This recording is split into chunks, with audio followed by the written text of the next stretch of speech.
Buenas tardes, amigas y amigos. Buenas tardes, ¿cómo están todos ustedes? Muy bien, espero que todos en sus casitas. Prosiguiendo con nuestras charlas de campo, hoy en día vamos a hablar un tema muy importante que espero les guste a todos. La literatura se remonta a tiempos ancestrales, diría que a comienzos de la humanidad, ya que con esta manifestación uno es capaz de expresarse y transmitirlo a través del lenguaje. No hay cosa más deliciosa, a lo menos para mí, estar en una chimenea con una tacita de café y leyendo un libro. Ahora no habrá café, pero sí me complace en presentarles a un joven escritor peruano. Su nombre es Alfredo de Cosío Miranda, quien ya ha publicado 2 novelas. Una se llama Tiempos de David y El intervalo del diablo.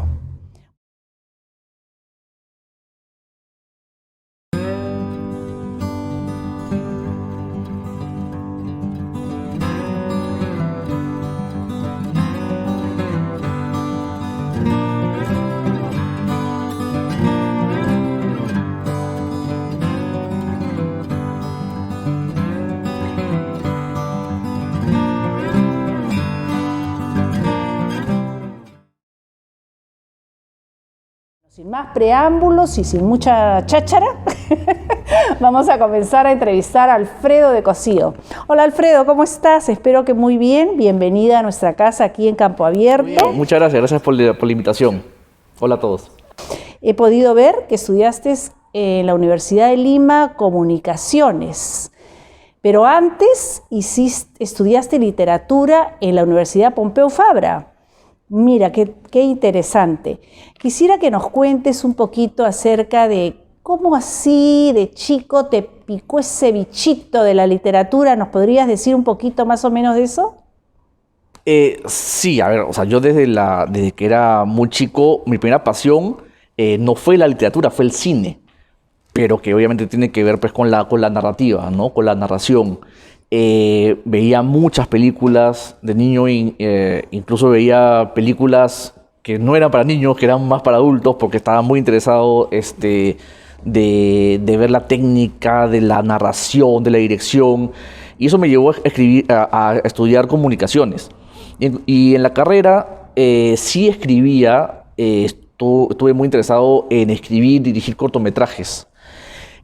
Hasta ahí tampoco no había escrito literatura, pero sí leía novelas ocasionalmente.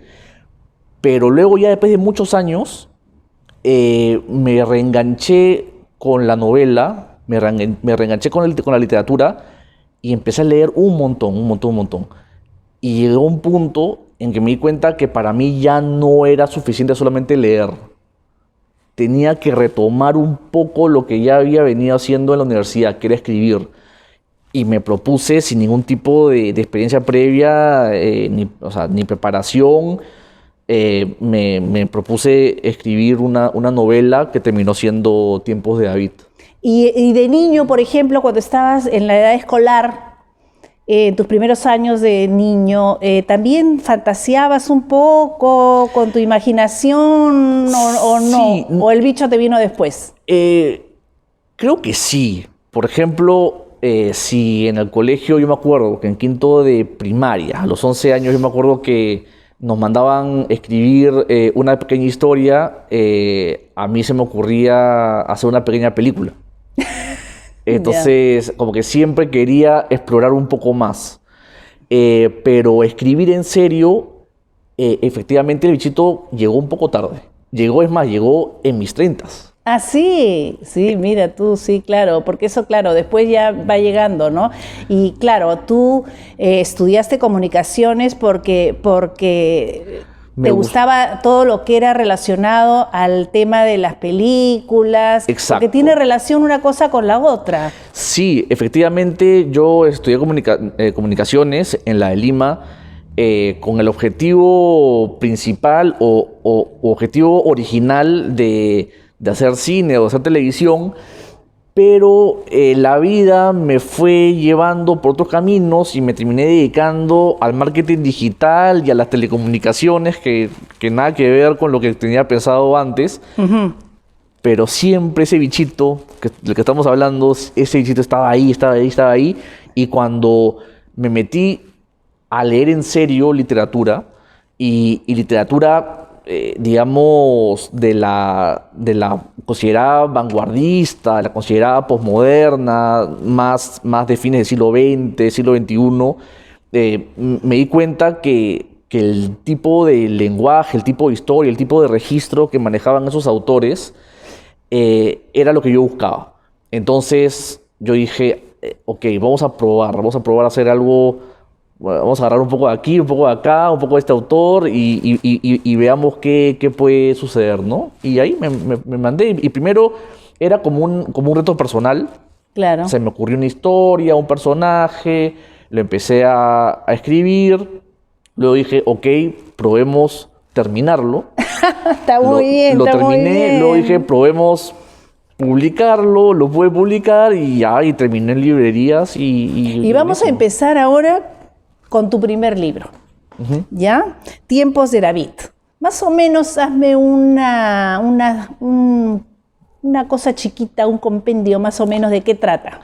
A ver, Tiempos de David trata acerca de un joven llamado David que vive una vida ideal de su punto de vista. Vive una vida perfecta, en un buen trabajo, buena familia, tiene una novia guapa, buen departamento, buen carro, pero vive en una burbuja que no le permite ver más allá de sus propias narices, ¿no? Y no le interesa en absoluto la realidad, el quehacer nacional, las noticias.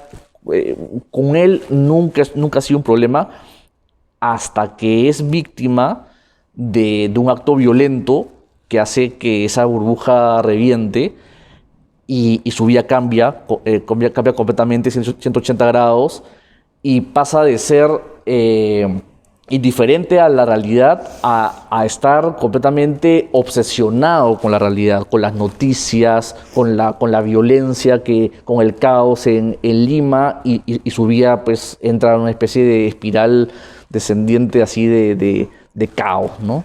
Sí, algo he podido leer y me gusta la manera como has podido retratar a David en sus experiencias y sobre todo buscar la manera de sanar esos traumas que aparentemente él le tocó vivir, ¿no? ¿Cómo fuiste armando ese trauma? O sea, ¿cómo lo fuiste trabajando? A ver, por un lado, como te contaba, yo tenía la intención de escribir una novela. Pero a mí me sucedió algo, a mí y a mi novia nos sucedió algo, y bueno, lo que pasó fue que estábamos en mi carro y me topé con uno de esos locos al volante que creyó que yo había hecho algo para molestarlo y me terminó persiguiendo por cuadras hasta cerrarme la pista con su carro y bajó y para pelearnos, y era un hombre, un mastodonte enorme que estaba fuera de sí, completamente fuera de sí. Y al final no pasó nada, porque yo inteligentemente no bajé del carro, no le di el gusto, pero esa experiencia se me quedó en la cabeza y dije, ¿qué hubiera pasado si hubiera bajado del carro y me hubiera sacado la mugre? Y yo hubiera terminado en el hospital, así hecho añicos. Entonces sobre ahí fue que empecé a pensar en David. Okay, ¿cómo es esa persona a la cual le ocurre eso? ¿Y qué consecuencias trae en su vida? Claro. Y sobre eso ya fui pensando la historia. Es increíble cómo un hecho, ¿no?, que te pasa de la vida real, ¿ah?, tú lo has ido trabajando. Qué interesante, de verdad que sí. Claro, ¿ah? pero la clave es solamente agarrar el punto de partida de la realidad y sobre eso ya inventar todo el resto. O sea, Claro. porque dije, David tiene que ser una persona a la cual, o sea, no es que yo me considere así una persona súper consciente, así irresponsable, ¿no? Pero no soy una persona que se aísla, que no le importa la realidad. Soy una persona que lee el periódico y ve las noticias como cualquier otro.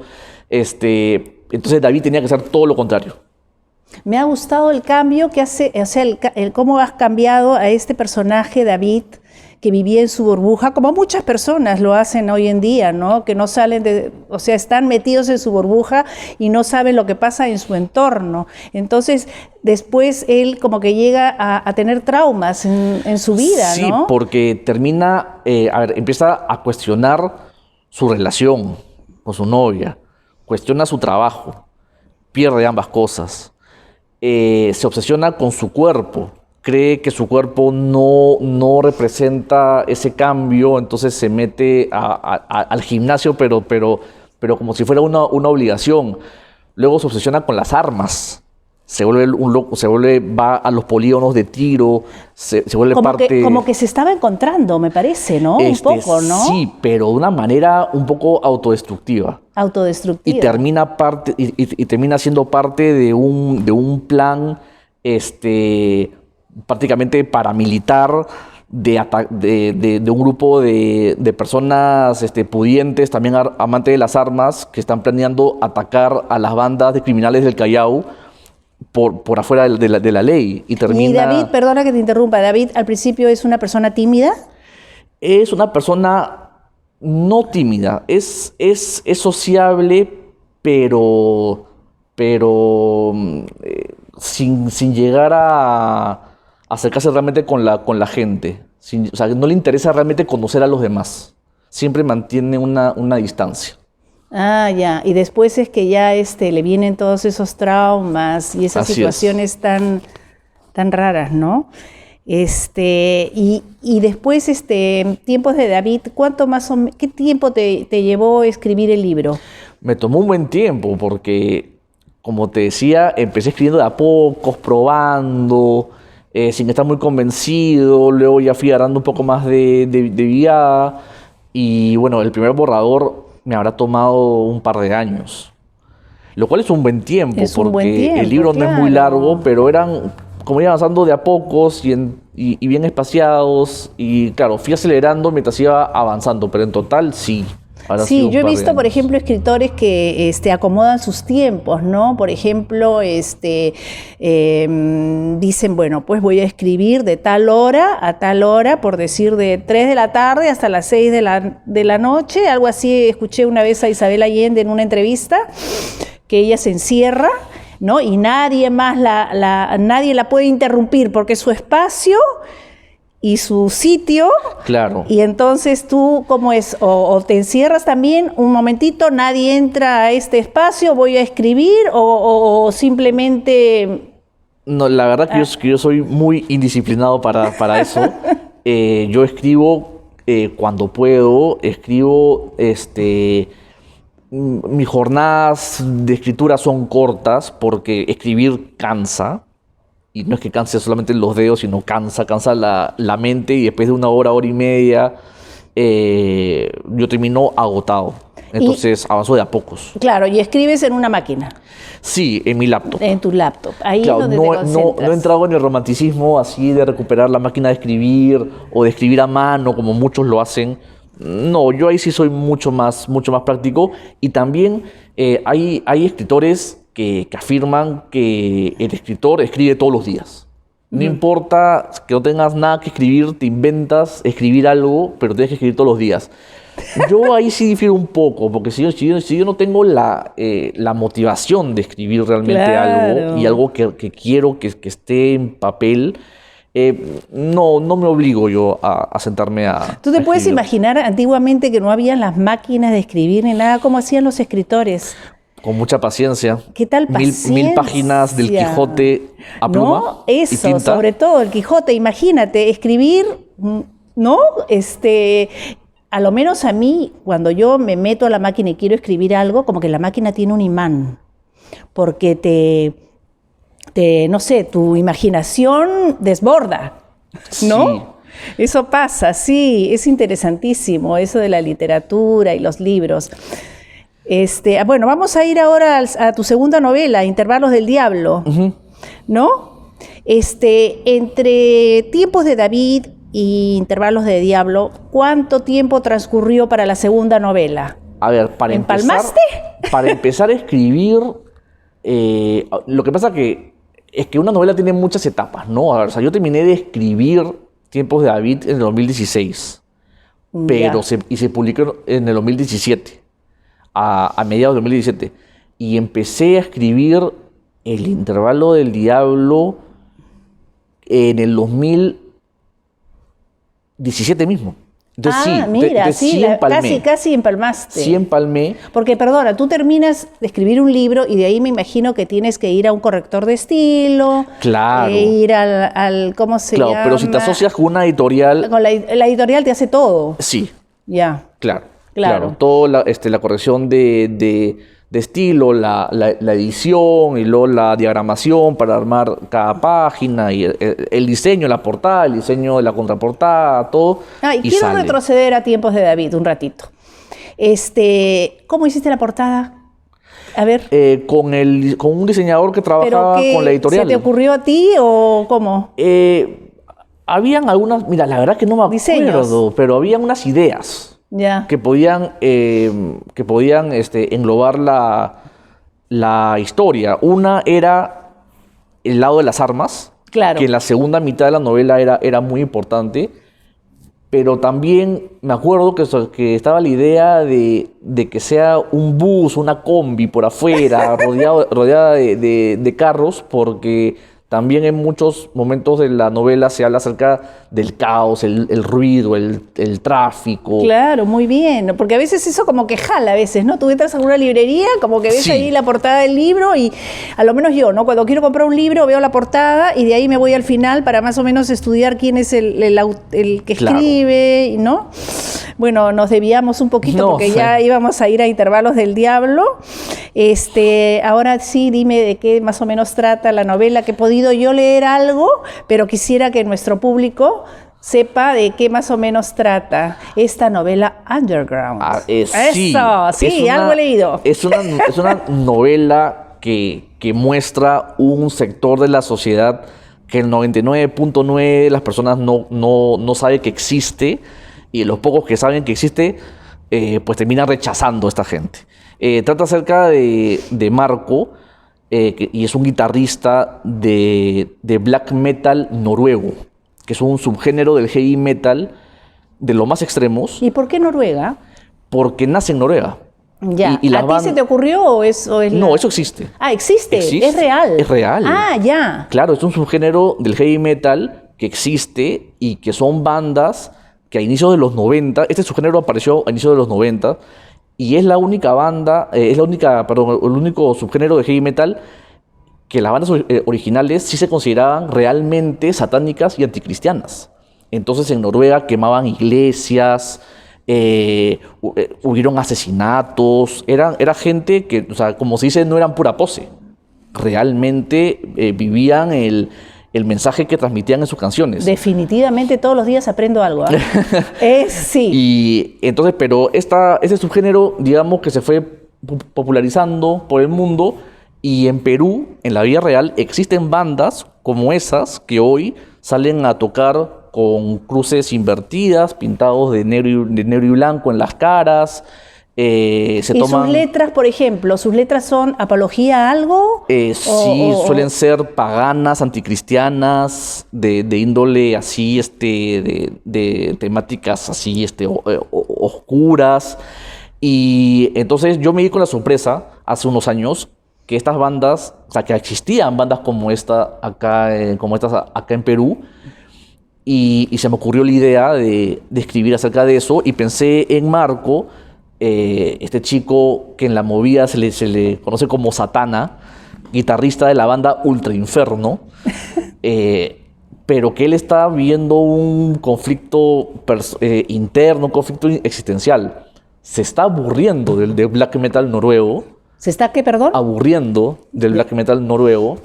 Se está dando cuenta que ya no lo llena como lo llenaba antes, y quiere descubrir sus raíces peruanas y empezar a tocar cumbia y chicha. Entonces, o sea, cambia de género. Quiere cambiar de género, ya, pero a la hora de querer cambiar de género y querer alejarse de ese entorno, lo persigue la mala suerte. Y es como que si la vida le estuviera castigando por querer ser más peruano. O sea, ahí está la ironía de la historia. Él quiere ser más peruano, él quiere como que descubrir su peruanidad, volverse un músico peruano, pero el destino no se lo permite. Ah, mira, o sea, interesante. No quiero que les cuentes el desenlace porque quiero que compren el libro. No, sí. Y yo lo que hago en la novela no es solamente limitarme a contar la historia de Zatanna. La novela es contada en primera persona. Tú estás dentro de su cabeza todo el tiempo. Pero lo que yo quería hacer también era aprovechar momentos para sencillamente mostrar cómo es ese ambiente. Ya. Entonces, me inventé, eso sí, yo sí me lo inventé, el nombre de todas las bandas de la movida nacional de black metal noruego-peruana, así lo llaman. El nombre, los apelativos de cada miembro, cuáles son sus códigos, cuáles son sus rituales. Entonces, yo quería que fuera una exploración de este personaje, pero también la exploración de este submundo. Y que la gente descubra leyendo la novela un escenario, un ambiente que existe, que yo le agrego elementos míos, pero que está ahí. Este libro me imagino que te ha costado bastante. Sí. ¿Ah? Sí me Por costó. todo lo que cuentas, te has desgastado. Sí, porque también la misma historia toca varios aspectos de la vida de Zatanna. Vemos su vida familiar. Tiene un padre que lo abandonó de chico, que era músico de cumbia y chicha, o sea que traía un tema ahí medio psicoanalítico.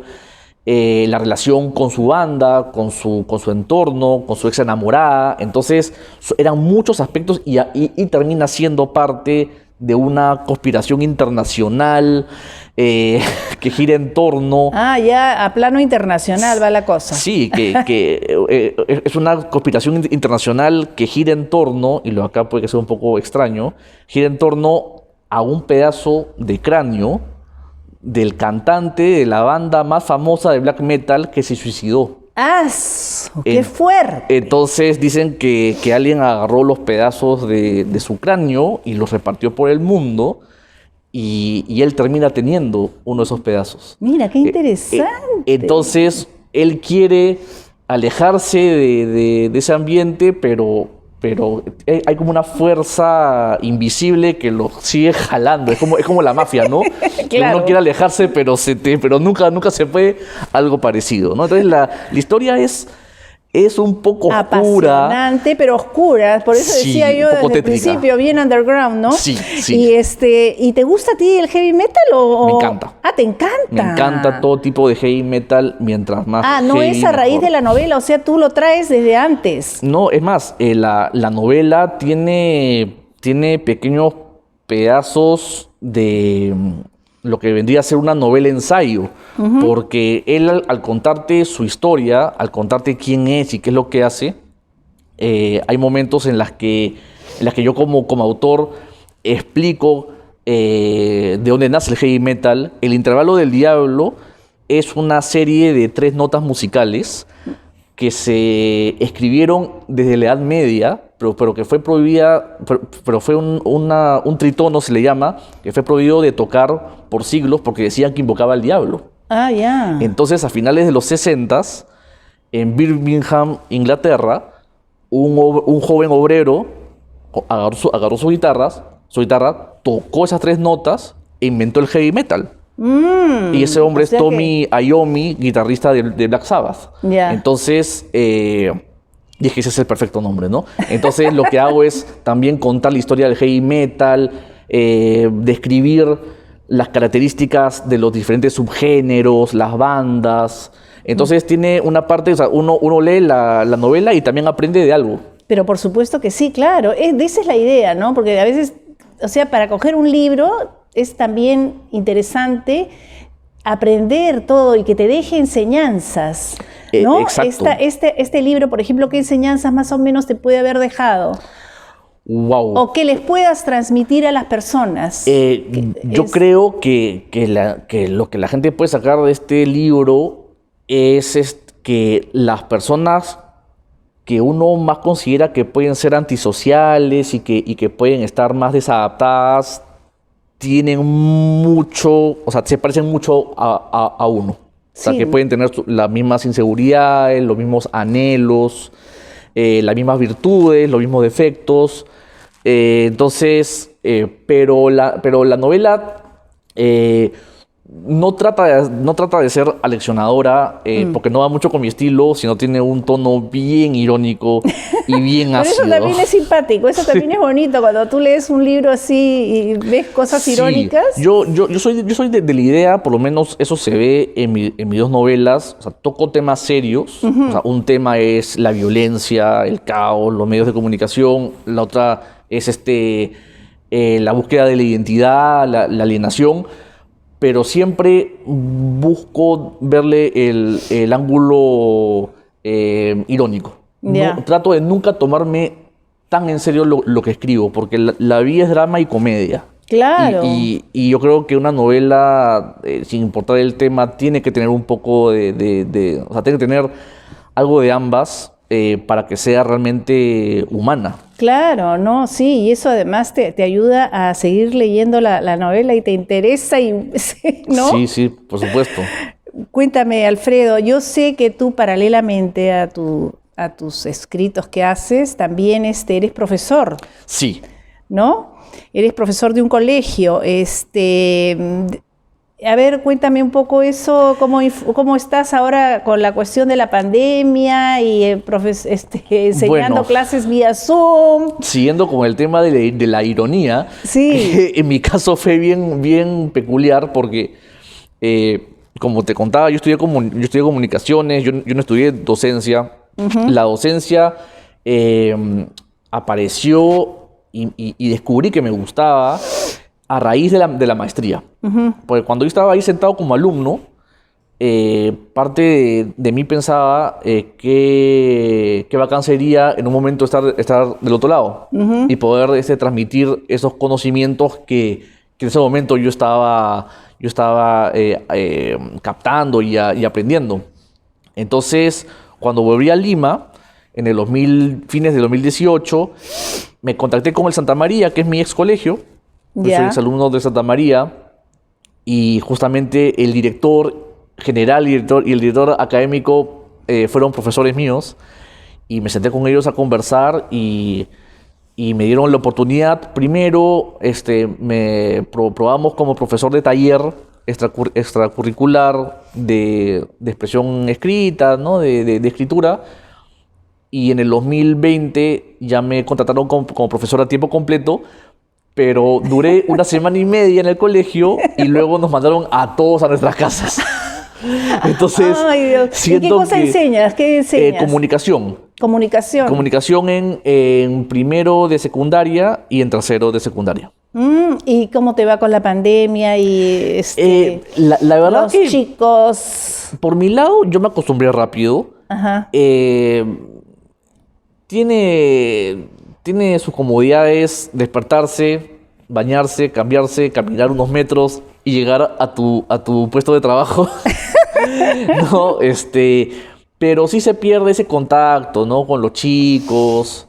Bueno, aparte que mi colegio es un colegio pues, de grandes espacios, grandes jardines, de mucho aire, Ya. ¿no? Entonces eso de hecho se pierde. Pero va bien, va bien. Va bien, ¿te sí, gusta bien? los chicos responden bien, pero de hecho estamos ansiosos y cruzando dedos de que el próximo año podamos regresar. No, de hecho que sí, de todas maneras. Sí, de como todas va maneras. el tema, sí. yo creo que va bien. Regresando a la literatura, te quería preguntar, ¿tienes algún autor latinoamericano que así seas fan? Sí. Yo, el que más me gusta es Roberto Bolaño, el autor chileno fallecido hace ya casi 20 años. Era en su momento, bueno, y hasta ahora, siendo lo máximo de la literatura latinoamericana de las últimas décadas. Es un autor chileno, pero que vivió su juventud en México y luego vivió en Cataluña, entre Barcelona y Blanes, que es un pueblo costero al norte de Barcelona. y tiene una obra literaria pues inigualable, inigualable. En cuento, en poesía y en novela, lo que hizo hasta ahora se sigue estudiando y analizando y era un fenómeno. Así.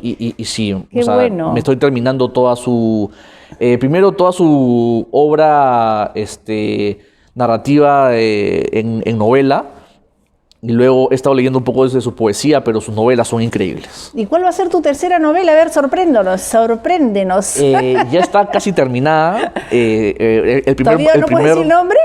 Puedo decir el nombre. Ya, justamente, y lo acá no es broma, justamente la novela se llama temporalmente No soy Bolaño.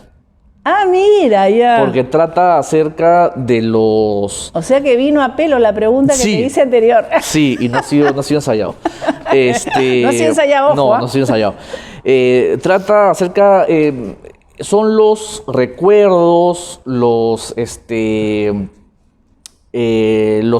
análisis y los delirios Ya. de un chico estudiante de literatura en Barcelona, que quiere escribir una novela ensayo acerca de Roberto Bolaño.